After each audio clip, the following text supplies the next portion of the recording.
Bismillahirrahmanirrahim. Assalamualaikum warahmatullahi wabarakatuh. Bertemu lagi bersama saya, Dede Ridwana, tutor materi PKBM Bina Pandu Mandiri Ciamis.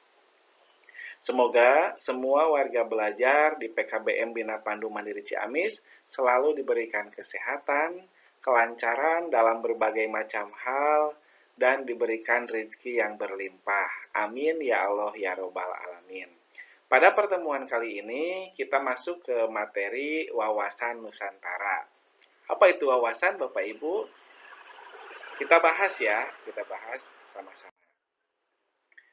Wawasan di sini artinya kita harus mulai mengenal, mulai mengetahui ya dari Nusantara. Dalam artian Nusantara itu negeri kita tercinta ini Indonesia Raya atau sini dikenal dengan Negara Kesatuan Republik Indonesia NKRI ya. Nah, di sini ada unsur dasar wawasan Nusantara.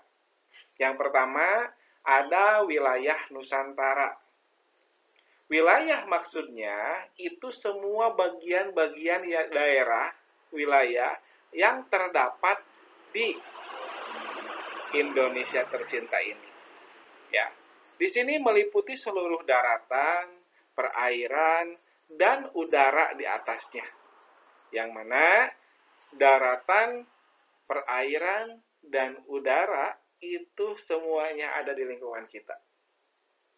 Daratan tempat kita berada di atas tanah, membangun rumah, kita istirahat di sana, itu termasuk wilayah kita. Kemudian di perairan laut, sungai, danau, ya, itu semuanya juga sama yang masih melingkup atau meliputi Negara Kesatuan Republik tercinta kita. Dan udara di atasnya. Maksudnya udara di atasnya itu di atas tanah kita, di atas perairan kita, di atas laut kita.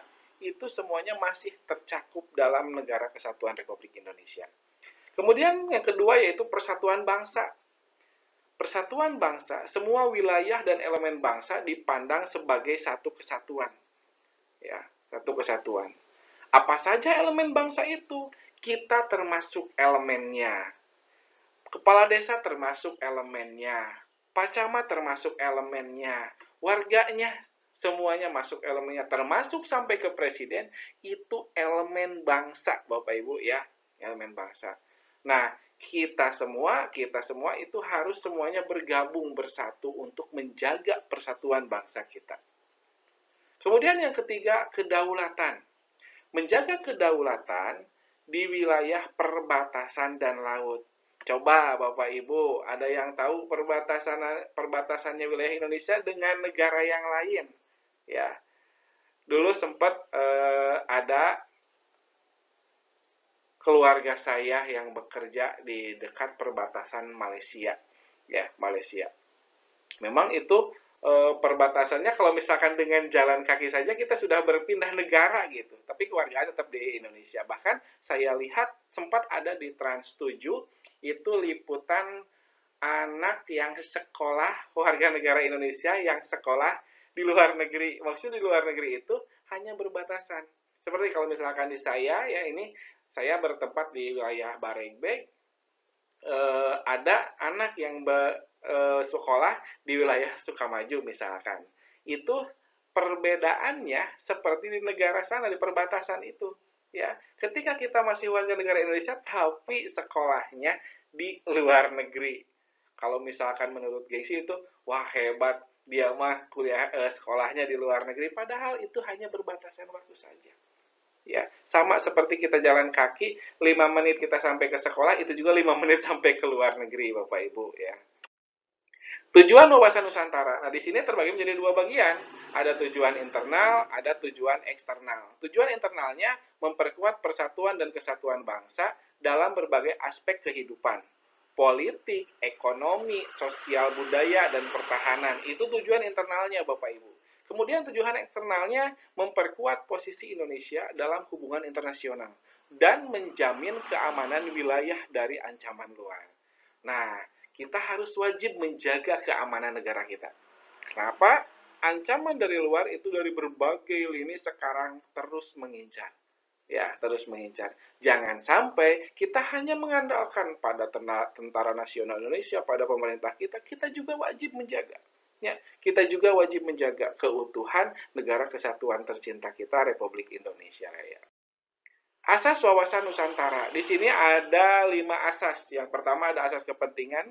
Ya, asas kepentingan yang sama mementingkan kepentingan bangsa di atas segalanya. Kemudian asas keadilan, menjaga keseimbangan hak dan kewajiban dalam masyarakat. Yang ketiga, asas kejujuran. Jujur dalam segala aspek kehidupan bermasyarakat dan bernegara. Nah, jujur di sini kita semua wajib berperilaku jujur. Ya, kenapa? Kalau misalkan kita pernah berbohong, bahkan sering berbohong, jaminannya kita tidak bakal dipercaya lagi oleh teman dekat kita, sahabat kita, keluarga kita, karena kita terlalu sering atau pernah melakukan berbohong. Itu. Kemudian asas solidaritas, menjaga rasa solidaritas antara sesama bangsa Indonesia. Dan yang kelima, asas kerjasama, mengutamakan gotong royong dalam pembangunan. Nah, di sini biasanya kalau misalkan di wilayah-wilayah tertentu itu termasuk di saya juga sama ketika ada pekerjaan yang membutuhkan tenaga yang banyak itu pasti selalu dengan menggunakan gotong royong. Misalkan lagi membangun jalan atau pembersihan irigasi itu dengan cara gotong royong akan pekerjaan yang tadinya banyak atau berat itu akan terasa ringan. Manfaat wawasan Nusantara, pengokohan persatuan dan kesatuan bangsa, penguatan ketahanan nasional, dan perwujudan cita-cita bangsa. Itu 3 aspek dari manfaat wawasan Nusantara ini. Peran wawasan Nusantara dalam era globalisasi, penguatan identitas nasional, peran di kancah internasional. Wawasan Nusantara menjadi landasan untuk mengarungi arus globalisasi sekaligus melestarikan kearifan lokal. Ya.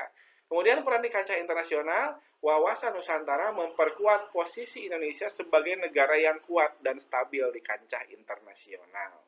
Nah, itu peran wawasan Nusantaranya. Kesimpulannya, masyarakat Indonesia mengandalkan wawasan Nusantara untuk menegakkan kemajuan nasional dan menjaga kedaulatan, menjaga keutuhan bangsa dalam menghadapi berbagai tantangan internasional. Pentingnya setiap warga negara memahami dan menghargai wawasan Nusantara guna mewujudkan cita-cita negara yang bersatu, berkeadilan, dan makmur. Itu saja Bapak Ibu warga belajar PKBM Bina Pandu Mandiri Ciamis, materi yang bisa disampaikan pada kesempatan kali ini. Semoga bermanfaat untuk kita semua. Jangan lupa untuk mengerjakan penilaiannya supaya mendapatkan hasil yang maksimal. Akhir kata, wassalamualaikum warahmatullahi wabarakatuh.